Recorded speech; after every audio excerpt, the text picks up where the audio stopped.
Fala galera, beleza? Meu nome é Felipe e hoje eu vou estar conversando um pouquinho com vocês a respeito da biomecânica do tornozelo, mas não necessariamente só sobre a biomecânica do tornozelo. A gente vai discutir alguns aspectos anatômicos do tornozelo, a biomecânica do tornozelo, os principais mecanismos traumáticos do tornozelo e também falar um pouquinho a respeito ou da relação entre a mecânica do tornozelo com a mecânica do joelho. Ué, Felipe, como assim? Mecânica do tornozelo relacionada com mecânica de joelho? Sim, a gente vai falar da correlação dos principais mecanismos traumáticos do tornozelo em relação aos mecanismos traumáticos do joelho. Ou seja, como uma lesão de tornozelo pode interferir ou influenciar numa lesão de joelho e vice-versa. E não necessariamente só as lesões, mas muitas vezes falhas posicionais nas articulações do tornozelo podem gerar falhas posicionais ou facilitar, predispor lesões de joelho e vice-versa. Então eu vou fazer um desenhozinho para vocês da articulação do tornozelo para a gente poder discutir um pouquinho os principais aspectos anatômicos da articulação do tornozelo e depois então a gente vai fazendo as nossas correlações. Então se liga aí enquanto eu vou estar desenhando para vocês, porque depois a gente vai estar falando tanto dos aspectos biomecânicos do tornozelo, quanto da sua correlação com as articulações do joelho e os mecanismos traumáticos envolvidos nos dois complexos.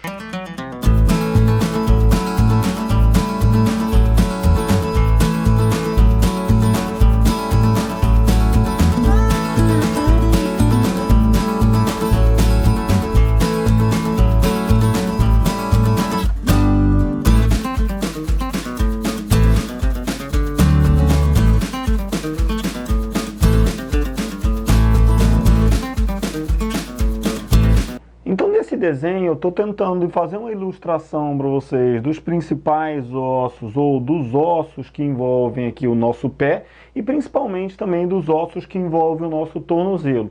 Então a primeira coisa que a gente tem que entender é o seguinte: quando a gente está falando de tornozelo, a gente não está falando de uma articulação específica, mas de duas articulações muito importantes. Quem são essas articulações, então, que envolvem o complexo do tornozelo? Porque assim como o complexo articular do joelho, ou assim como qualquer complexo articular, toda vez que a gente pensa em complexo articular, a gente está falando de algumas articulações que trabalham com finalidades comuns, diferente de você falar de uma articulação. Quando eu estou falando de uma articulação, eu estou falando de um ponto de articulação entre dois ossos. Quando eu estou falando, então, de um complexo articular, eu estou falando de um conjunto de articulações que trabalha com alguma finalidade em comum. Ou seja, o que é o complexo articular do tornozelo? É a primeira coisa que a gente tem que entender.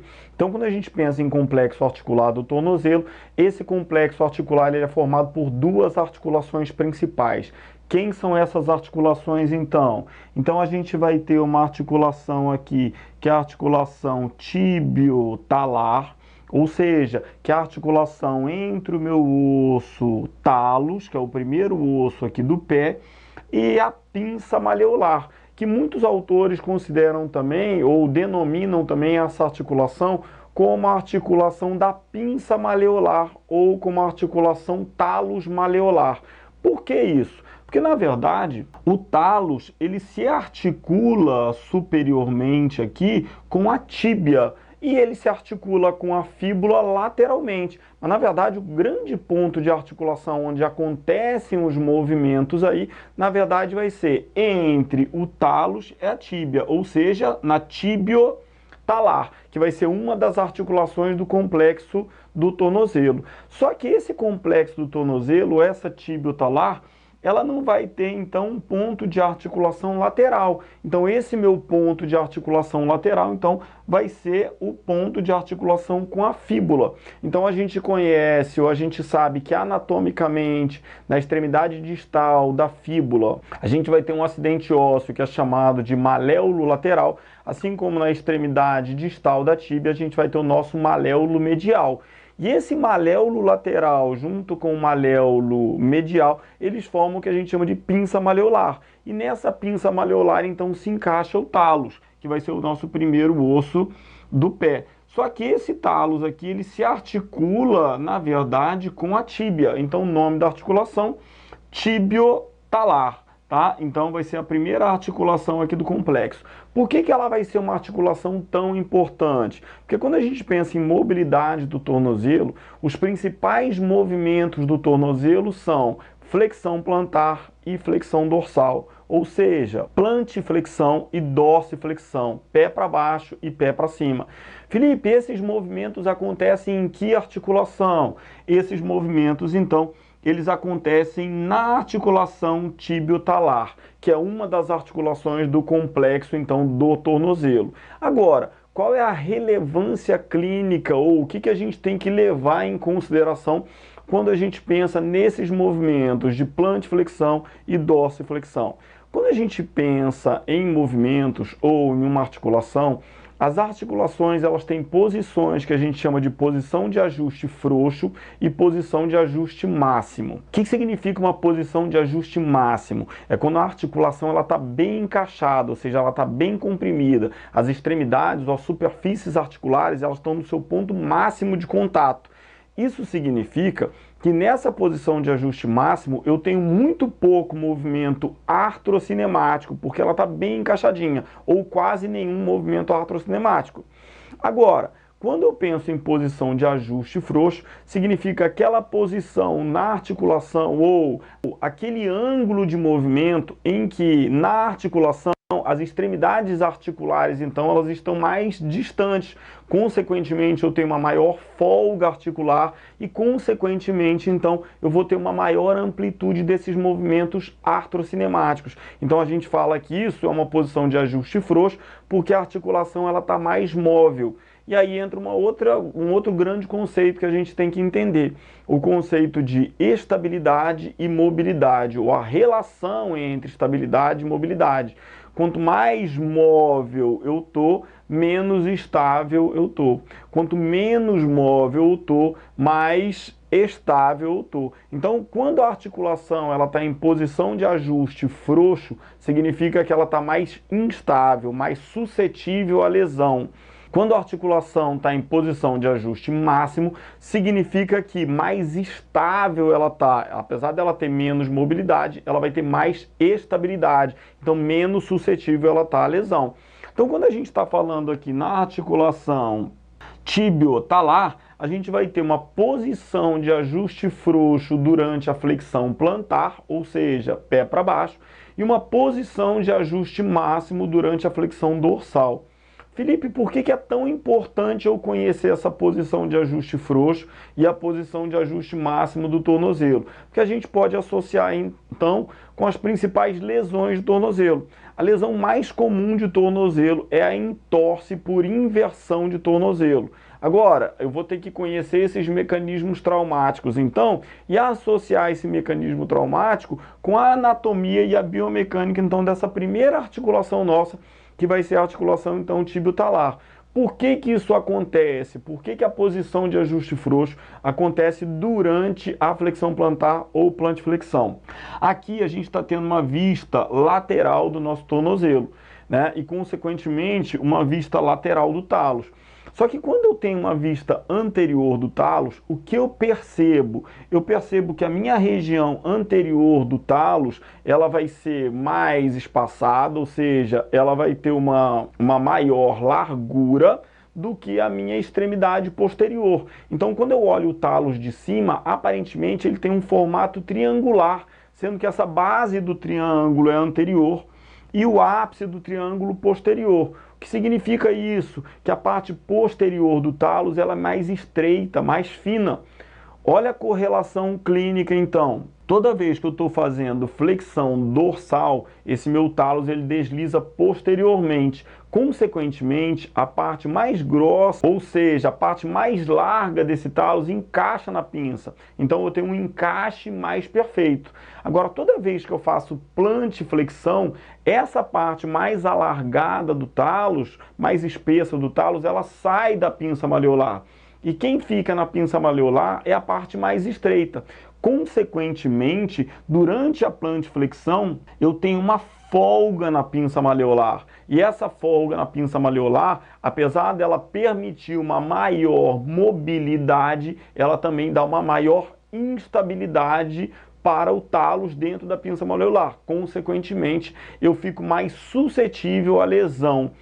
Por quê? Porque se uma articulação está mais instável, ela consequentemente ela está mais suscetível à lesão. Essa é uma das explicações, então, para o principal mecanismo traumático do tornozelo ser entorse de tornozelo associada à inversão com plantiflexão. E daqui a pouquinho a gente vai falar dos processos, então, de inversão e eversão. Só que diferente da flexão plantar e da flexão dorsal que acontece na tibio-talar, a gente vai aprender, então, que o processo de inversão e eversão acontece na subtalar, ou seja, entre o talos e o calcâneo, que a gente vai discutir daqui a pouquinho, então.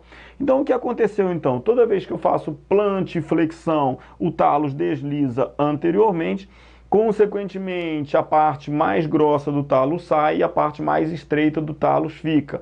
Qual é a consequência disso? Gera uma folga articular e a consequência disso, então, uma instabilidade articular. Felipe, quais são os ligamentos que dão estabilidade para a articulação do tornozelo, então para a articulação da pinça malleolar com o talos? Então eu tenho 3 ligamentos muito importantes, que são, na verdade, ligamentos estáticos. Felipe, como assim ligamento estático? É porque eu vou falar para vocês daqui a pouquinho sobre a função estabilizadora do músculo. Quando a gente fala de ligamento estruturalmente, o ligamento sempre é, na verdade, uma estrutura que liga um osso a outro para gerar estabilidade. Só que eu tenho músculos que muitas vezes trabalham em contração excêntrica ou em contração isométrica, gerando estabilidade para uma determinada articulação. E isso, então, a gente chama de ligamentos dinâmicos, ou seja, um ligamento dinâmico nada mais é do que um músculo trabalhando com uma função estabilizadora. Então, quem são os ligamentos estáticos, ou seja, os ligamentos propriamente ditos, que vão dar estabilidade, então, para a minha articulação tibio-talar? Então, esses ligamentos vão ser o ligamento talofibular anterior, que ele vai estar nessa região aqui. Então, aqui a gente vai ter o ligamento chamado de ligamento talofibular anterior. Aqui a gente vai ter um outro ligamento, que vai ser o ligamento talofibular posterior. E aqui a gente vai ter um ligamento que é chamado de ligamento calcâneo fibular.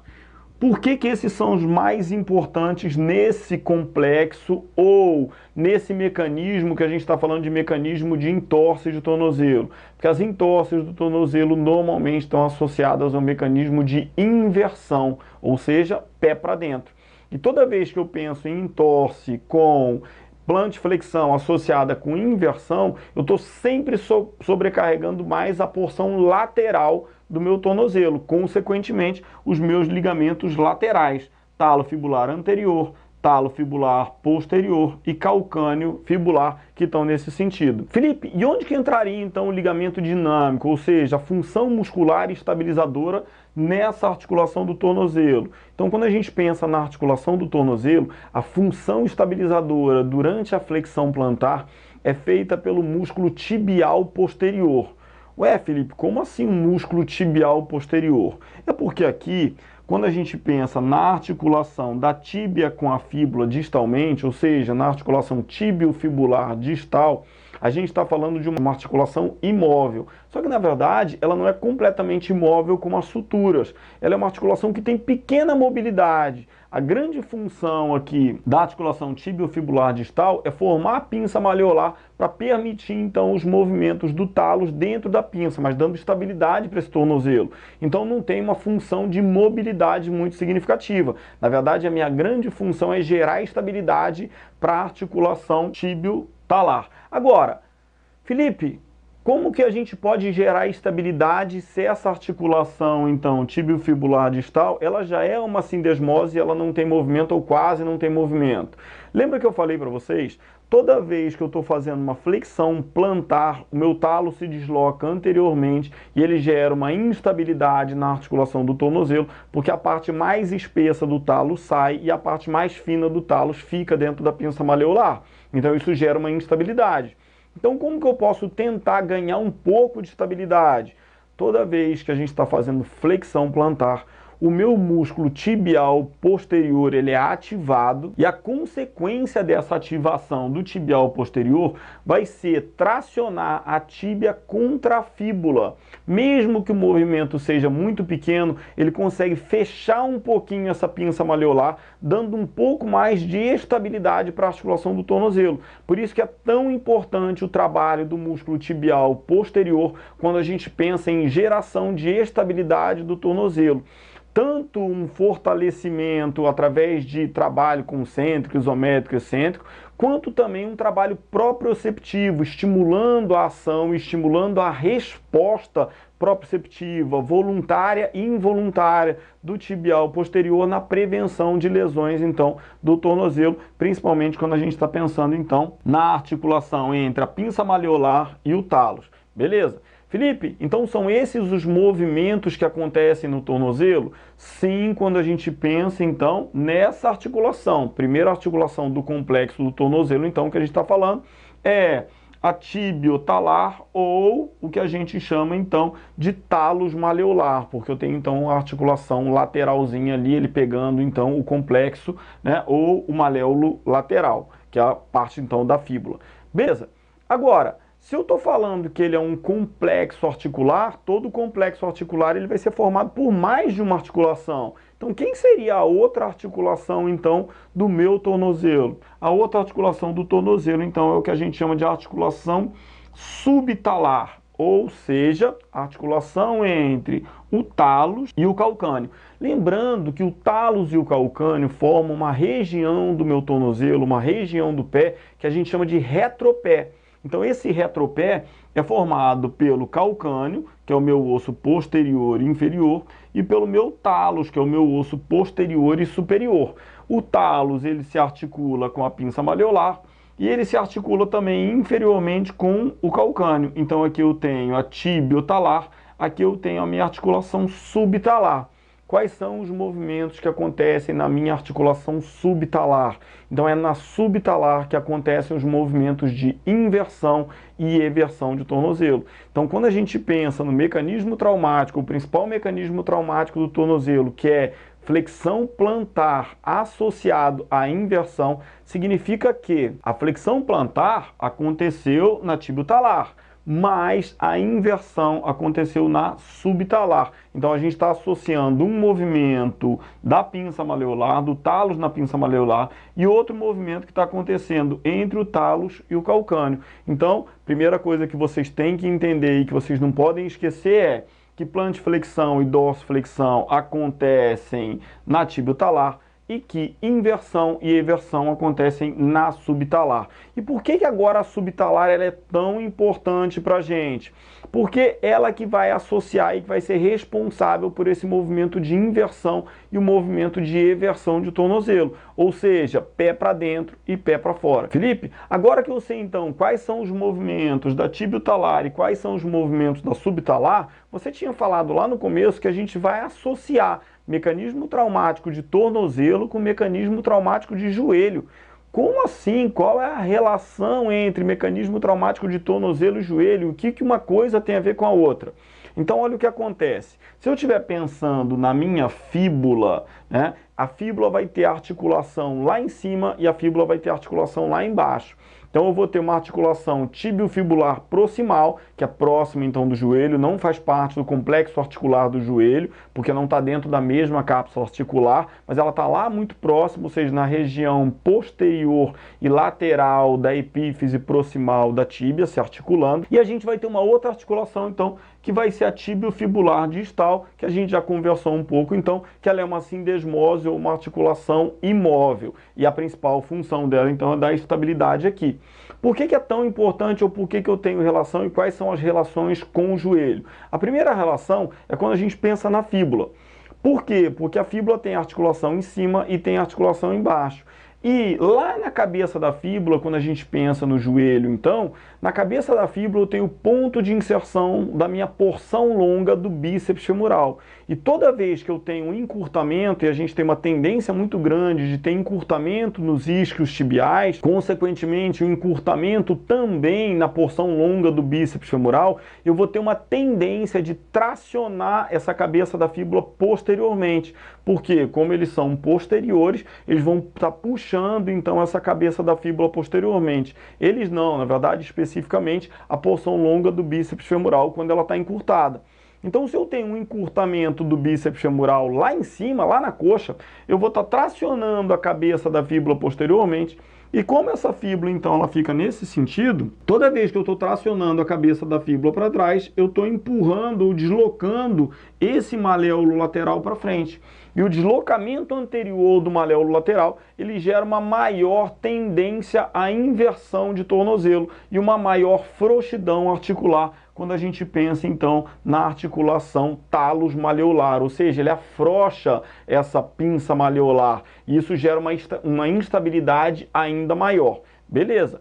Agora, Felipe, como é que um movimento ou uma lesão de tornozelo pode interferir numa lesão de joelho? Então a gente já viu que, como a fíbula tem articulação embaixo e tem articulação em cima, uma simples falha posicional da cabeça da fíbula lá próximo do joelho pode interferir na biomecânica do tornozelo. Do mesmo jeito que toda vez que eu faço uma entorse por inversão, quais vão ser os meus ligamentos sobrecarregados? Talo fibular anterior, talo fibular posterior e o calcâneo fibular. Mas o mais sobrecarregado, ou o primeiro a ser sobrecarregado, então, vai ser o talo fibular anterior. Então, quando esse ligamento talo fibular anterior ele é sobrecarregado, a consequência disso é que ele traciona esse maléolo lateral anteriormente, e essa tração desse maléolo lateral anteriormente pode gerar uma falha posicional no tornozelo. Só que se eu tive uma entorse de tornozelo, não tinha lesão nenhuma no joelho, e essa entorse de tornozelo, ela gera uma falha posicional do maléolo lateral, ou seja, da extremidade distal da fíbula, isso também vai gerar consequência no joelho. Aí a gente tem um processo inverso.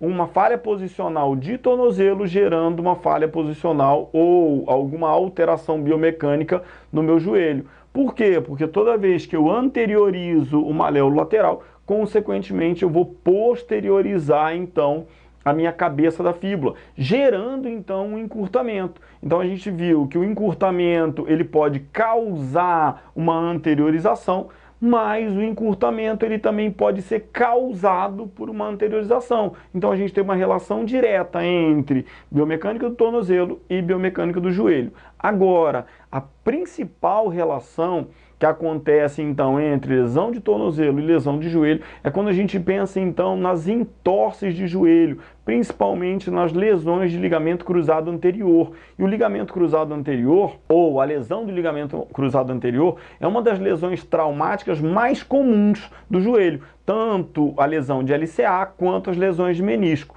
Agora, qual é o mecanismo traumático das lesões de LCA e das lesões de menisco? Quando a gente pensa então de lesão de LCA, a gente sempre associa ao mecanismo traumático com rotação e flexão de joelho. Ou seja, o joelho ele vai estar flexionado e durante uma flexão de joelho a gente faz uma rotação.